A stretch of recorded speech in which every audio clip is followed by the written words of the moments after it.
बोलने के ढंग से ही मनुष्य के व्यक्तित्व का बोध होता है। एक हमारे पूज्य गुरुदेव पहाड़ी बाबा के पुराने भक्त हैं, प्रेमी हैं, अब तो बहुत वृद्ध हो गए। वो बताते कि एक महात्मा सूरदास थे। वो सूरदास जी नहीं, नेत्रहीन महात्मा थे, अच्छे महात्मा थे। एक उनके साथ उनका एक शिष्य था। यात्रा में कहीं जा रहे थे तो चलते चलते सूरदास जी श्रमित हो गए। एक सरोवर था, वहां स्नान किया और सरोवर के सहारे राजपथ था। उस राजपथ पर ही एक सुंदर चबूतरा था और सुंदर एक वृक्ष था। तो स्नान कर लिया, स्नान करके नित्य कृत्य करके अब धूप में कहाँ जाएं, वहीं बैठ गए।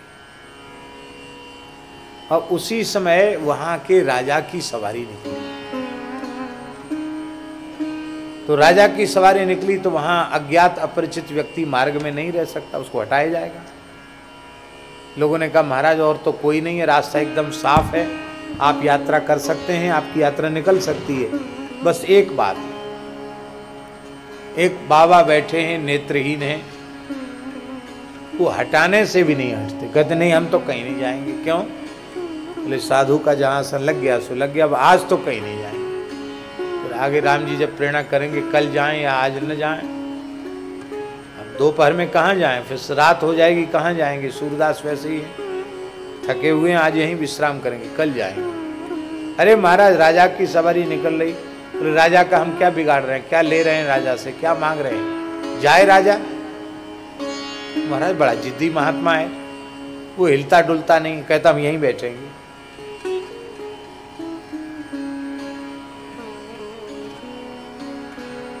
तो राजा ने कहा कि भाई पता नहीं कौन है, कैसा है, हटाओ उसको। तो पहले सिपाही पहुंचा, हटाने के लिए सिपाही पहुंचा। सिपाही ने कहा ए अंधे, तेरे बाप की जगह यहां बैठा है, उठता है यहां से कि नहीं, लगाऊं 10 डंडे। तो सूरदास जी हंस के बोले अच्छा पता चल गया आप सिपाही हो। ये तो अंधे हैं, इनको कैसे पता चला मैं सिपाही हूं। तो बोले महाराज एक बात बताओ, गुस्सा तो हमारा ठंडा हो गया, आपको दिखता तो है नहीं, आपने कैसे पहचाना कि मैं सिपाही हूं। तो महात्मा कुछ बोले नहीं, बोले तवई तो, क्या कहा उन्होंने, तवई तो। महाराज बता, बोले तवई तो। वो चलाए, बोले महाराज है तो सिद्ध पुरुष कोई, बिना देखे ही बता दिया कि मैं सिपाही हूं। हमने पूछा आपने कैसे जाना, तो वो कहता तवई तो। बोले तो ठीक है, जो पुलिस अधीक्षक हैं, सिपाहियों का प्रधान पद जिनके पास है, उनको भेजो, ऑफिसर को भेजो, जिसको हम इंस्पेक्टर कहें, सेनापति कहें, सेनापति को भेजा। सेनापति ने कहा देखिए भगवान, यहां महाराज की सवारी निकलेगी और हम लोग तो महाराज के सेवक हैं, हमें तो आदेश का पालन करना चाहिए, हमारा धर्म है, हमारा कर्तव्य है। और किसी भी अज्ञात अपरिचित व्यक्ति को हम मार्ग में नहीं रहने दे सकते, इसलिए आप कृपा करके यहां से जाइए, नहीं तो हमको थोड़ा बल का प्रयोग भी करना पड़ेगा।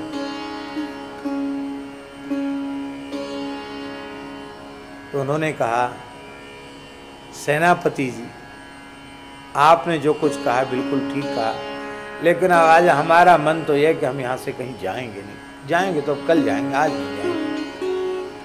तो सेनापति को बड़ा आश्चर्य हुआ, कि अंधे महात्मा हैं, दिखता कुछ है नहीं, इनको कैसे पता सेनापति? क्या महाराज एक बात तो बताओ, आपको दिखता नहीं? बोले नहीं, बिल्कुल नहीं दिखता। तो आपको कैसे पता चला कि मैं सेनापति हूं? तो महात्मा हंसे, बोले तवई तो। अरे तवई तो?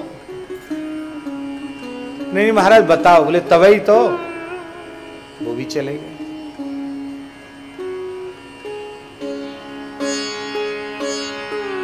बोले महाराज वो तो एक ही बात बोलता बाबा जी, तवई तो। बोले अब प्रधानमंत्री जी को भेजो। राजा ने प्रधानमंत्री को भेजा। प्रधानमंत्री जी ने कहा आप तो एक बहुत अच्छे महात्मा हैं, ऐसे रोड के सहारे किसी पेड़ के नीचे बैठना आपके लिए उपयुक्त नहीं है। तो यहाँ से महाराज साहब की सवारी भी आ रही है, आपके भजन साधन में विक्षेप होगा, इसलिए आप यहीं रहिए, पर जब तक सवारी निकल रही है थोड़ा उधर चले जाइए, आपके पास सेवक भी है आपका, ये ले जाएंगे आपको थोड़ी दूर। तो महाराज की सवारी निकल जाए फिर आप यहीं आके बैठिए। कहा प्रधानमंत्री जी आपने जो कुछ कहा वो बिल्कुल ठीक कहा, लेकिन अब तो साधु का आसन लग गया तो लग गया, अब हिलने वाला नहीं। प्रधानमंत्री ने कहा आश्चर्य की बात है, इनको कैसे पता चला मैं प्रधानमंत्री हूं?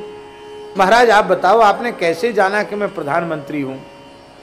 तो महात्मा बोले तवई तो। अरे भाई एक ही शब्द सबसे बोलता तवई तो।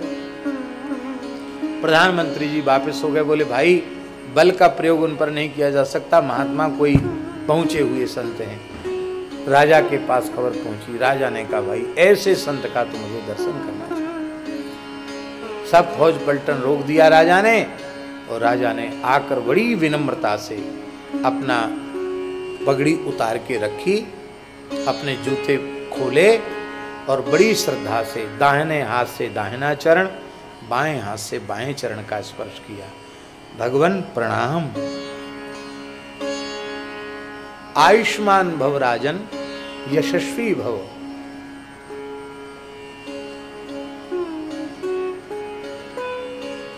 अरे महाराज आपने कैसे पहचाना कि मैं राजा हूं? मैं तो बोला भी नहीं आपसे, केवल मैंने प्रणाम ही किया और आपने पहचान लिया कि मैं राजा हूं। कैसे पहचाना? आपको तो दिखता नहीं? बोले हाँ दिखता तो नहीं है। तो कैसे पहचाना? महात्मा बोले तवई तो। अब मंत्री जी भी वहीं खड़े थे, सिपाही सैनिक भी वहीं खड़ा था, और सिपाहियों के जो मुखिया सेनापति भी वहीं खड़े थे, मंत्री जी भी वहीं खड़े थे। बोले सब बात का एक ही उत्तर तवई तो। ये तवई तो का अर्थ समझा दीजिए महाराज। तब उन्होंने कहा कि देखो सिपाही की ऐसी भाषा है गाली गलौज की, इसीलिए तवई तो माने तभी तो राम जी ने उसको सिपाही बनाया है? भाई राम जरो के बैठ के सबका मुजरा ले, जाकी जैसी चाकरी वाकू वैसो ही दे। ये सिपाही बनने लायक ही भाषा इनकी थी, इसलिए राम जी ने इनको सिपाही बनाए तवई तो। इनकी भाषा कुछ शिष्ट थी सेनापति की, हमने भाषा से ही पकड़ लिया कि सिपाही हो सकता है। और सेनापति जी की शिष्ट भाषा थी, पर उसमें थोड़ी अनुशासन की कठोरता थी।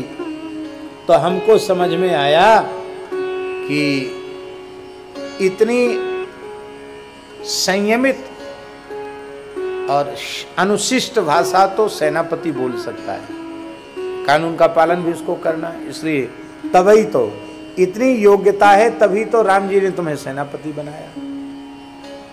प्रधानमंत्री जी ने और बढ़िया बात कही, तो हमने कहा इतनी अच्छी बोलने की पद्धति इनकी है, इसलिए तो एक राज्य के प्रधानमंत्री हैं। और आपने कुछ बोला नहीं हमसे, आपने जिस पद्धति से हमको प्रणाम किया उससे हमारी समझ में आ गया कि राजा ही हो सकता है। क्यों? ऐसी योग्यता इसकी न होती तो भगवान इसे राजा ही क्यों बनाते? इसी को कहते बातन हाथी पाइए बातन हाथी पाओ। वाणी व्यक्ति के व्यक्तित्व को प्रस्तुत करती है कि ये कैसा है। पुलिस वाले की भाषा अलग है, वकील की भाषा अलग है, डॉक्टर की भाषा अलग है, सबकी भाषा अलग अलग है। राम जी की भाषा कैसी अद्भुत भाषा है।